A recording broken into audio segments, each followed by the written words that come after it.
काबुल के रास्ते इटालियन नाम ऑरलैंडो मजोटा और जाली पासपोर्ट के साथ जर्मनी पहुंचने वाला ये भारतीय बहुत ही अस्थिर किस्म का इंसान था और जर्मनी जैसे देश में क्या करना चाहता था ये कोई नहीं जान सकता था। फुजीवारा से बात करते समय उन्होंने खिड़की से बाहर झांक कर देखा कि अंदर जो सिपाही थे बाहर पहुंचे या नहीं। फिर वो अपने दोनों हाथों को पीछे करके आकाश की तरफ देखने लगे। खुद के हाथ बंधे हों और नजर खुले आकाश की तरफ हो तो दिमाग में जो हलचल चल रही होती है उसका पता लगाना आसान नहीं है। इसके ठीक विपरीत थे जापानी आर्मी के मेजर फुजीवारा, जिनकी कुशलता और चालाकी के आगे सभी हार मान जाते थे। मेजर फुजीवारा पिछले कुछ महीनों से दक्षिण पूर्व एशिया में काफी काम कर रहे थे और इसी सिलसिले में उनकी मुलाकात सुभाष चंद्र बोस से हुई। एक खास मकसद को अंजाम देने के लिए बोस के कहने पर मेजर फुजीवारा ने जर्मनी आने का जोखिम उठाया था। मेजर फुजीवारा ने भी फुजीवारा कीकन नाम से एक सैन्य संगठन बनाया था। दक्षिण पूर्व एशिया में जहां भी अंग्रेजों के खिलाफ क्रांति चल रही थी उन पर फुजीवारा की नजर थी।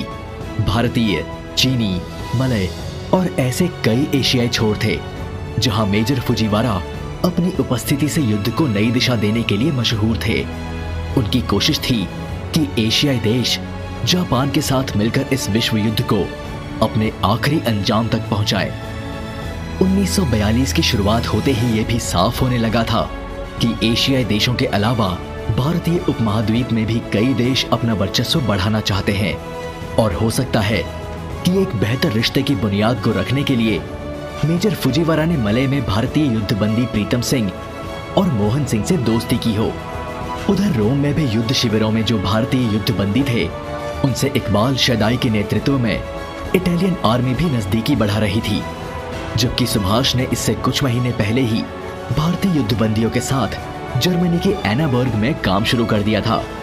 लेकिन एशिया और यूरोप के बीच में तालमेल ठीक से बन नहीं रहा था।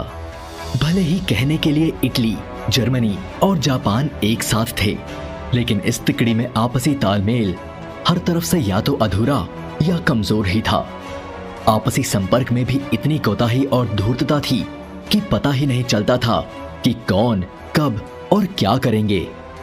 इसी के तहत जब जर्मनी ने जापान को बिना बताए अचानक से रूस पर चढ़ाई की तो जवाब में जापान ने भी बिना बताए पर्ल हार्बर पर निशाना साधा और दोनों ही हमलों ने विश्व युद्ध के मायने बदल दिए।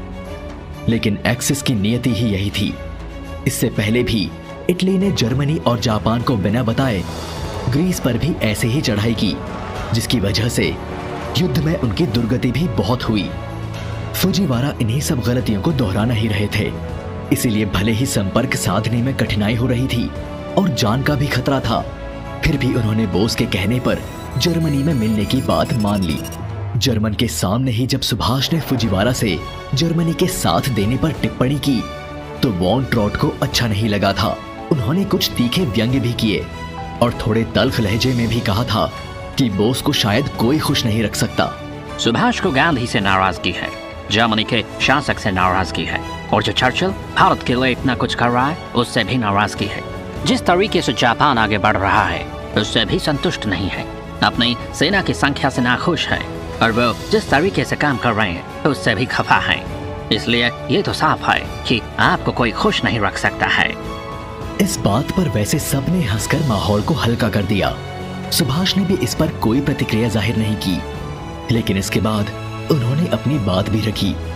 बर्लिन आए मुझे 9 महीने से ज्यादा हो चुके हैं, इसलिए मैंने यहाँ सब कुछ पहले शांति से देखा और समझा।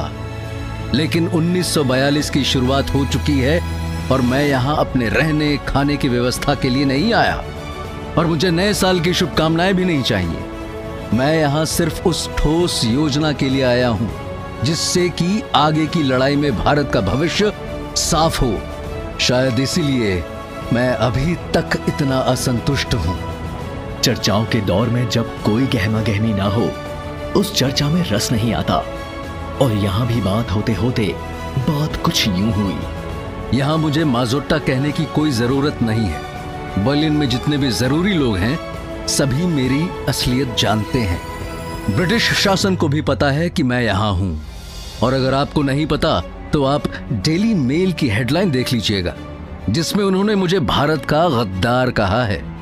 इटालियन भी जानते हैं कि मैं यहां हूं, रशियन भी जानते हैं कि मैं यहीं हूं, क्योंकि मैं निकला भी था मॉस्को से आपके चढ़ाई करने से पहले।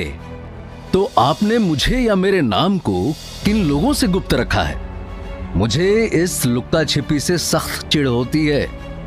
मैं कुछ कर गुजरने में यकीन रखता हूं और यहां मैं सिर्फ बैठकर मंत्रणा करता हूं और दस्तावेज बनाता रहता हूं। लेकिन सुभाष ने इस बात को भी हल्के में नहीं लिया। हाँ, समय को देखते हुए और जरूरत महसूस हुई तो ऐसा करने से भी पीछे नहीं हटेंगे। सुभाष को पता था कि हिटलर की बातचीत जापानी राजदूत जनरल ओशिमा से चल रही है, जहां वो अपनी अगली रणनीति पर काम करना चाहते हैं। सुभाष देख रहे थे कि हिटलर की तरफ से जापान को किसी भी बात की पुष्टि नहीं मिल रही, इसलिए भारत का भविष्य भी अधर में है। जिस तरीके से जापानी आर्मी एशिया में बढ़त हासिल कर रही थी, वैसी तेजी जर्मनी में नहीं दिख रही थी। जर्मनी पर अभी भी रूस भारी पड़ रहा था और बाकी देशों पर हिटलर ने कोई रुख नहीं दिखाया था। लेकिन इसके बाद जैसे ही फुजीवारा ने सुभाष को बर्मा से बंगाल ले जाने की बात कही, सुभाष को शायद गुस्सा आ गया था। फुजीवारा ने इसकी कल्पना नहीं की थी। मुझे बर्मा से बंगाल भेजने में सबको इतनी दिलचस्पी क्यों है? क्या मेरा बंगाल से संबंध है इसलिए? क्या मैं आजाद भारत के बजाय कोई आजाद बंगाल की लड़ाई लड़ रहा हूं? क्या आपके हिसाब से मुझे सिर्फ बंगालियों का सहयोग मिलेगा? इतने सालों से मैं इतनी जद्दोजहद कर रहा हूं, क्या सिर्फ इन्हीं बातों के लिए? इस भाषाई और जातीय भेदभाव ने भारत को पहले ही काफी नुकसान पहुंचा दिया है। मुझे विश्वास है, जिस तरह मुझे यहां भारतीयों ने सुना और मुझ पर भरोसा किया है, ठीक ऐसे ही मुझे पेशावर, क्वेटा, अमृतसर, दिल्ली, बॉम्बे, मद्रास में भी सहयोग मिलेगा। मैं सिर्फ एक बंगाली नेता के नाम पर भारत नहीं जाना चाहता, ये कभी नहीं होगा। मैं पश्चिम से निकला था तो मैं लौटूंगा भी इसी रास्ते से। दरअसल जर्मनी के लिए पर्शिया और इराक में मौजूद तेल के कुएं बहुत मायने रखते थे, क्योंकि इसी के भरोसे उनकी या किसी की भी सेना युद्ध में काफी दिनों तक बने रह सकते थे। इसलिए हिटलर भी आगे बढ़ने के लिए अपनी और सबसे गुप्त रणनीति के तहत चल रहा था। सुभाष में शायद इतना धैर्य नहीं था। अगर आपको मेरी बात कुछ देर के लिए बुरी भी लग रही है तो एक बार फिर से मेरी बात पर गौर करके देखिए। अगर जर्मनी लंदन पर चढ़ाई नहीं करती तो भारत में नमक कानून तोड़ने से चर्चिल का सिंहासन नहीं डोलेगा। अनशन और कपड़े जला देने से वो डर कर भारत नहीं छोड़ देंगे। उन्हें भगाने के लिए ठोस हमला जरूरी है, जिसके लिए जर्मनी को मौके का सही फायदा उठाना होगा। इस लड़ाई में भारतीय सिपाहियों का खून बह रहा है, तो उनकी अंतरात्मा पर भी चोट करना पड़ेगा। और ये तभी संभव है जब जर्मनी अपनी लड़ाई को भारत की लड़ाई की नजर से देखे। सुभाष भी जानते थे कि उनके महज कह देने से और जर्मनी के साथ खड़े होने से उन्हें दिल्ली नहीं मिल जाएगी। लेकिन वो सालों मध्य एशिया में घिरे बादल के छटने का इंतजार भी नहीं करना चाहते थे। वो देख रहे थे कि अगर उनके पास 50 से 60 हजार भारतीय युद्धबंदियों की फौज खड़ी हो जाए तो फिर उन्हें जर्मन या इटालियन सेना की छोटी सी टुकड़ी चाहिए और फिर वो भारत में जमे हुए ब्रिटिश शासन को उखाड़ लेंगे।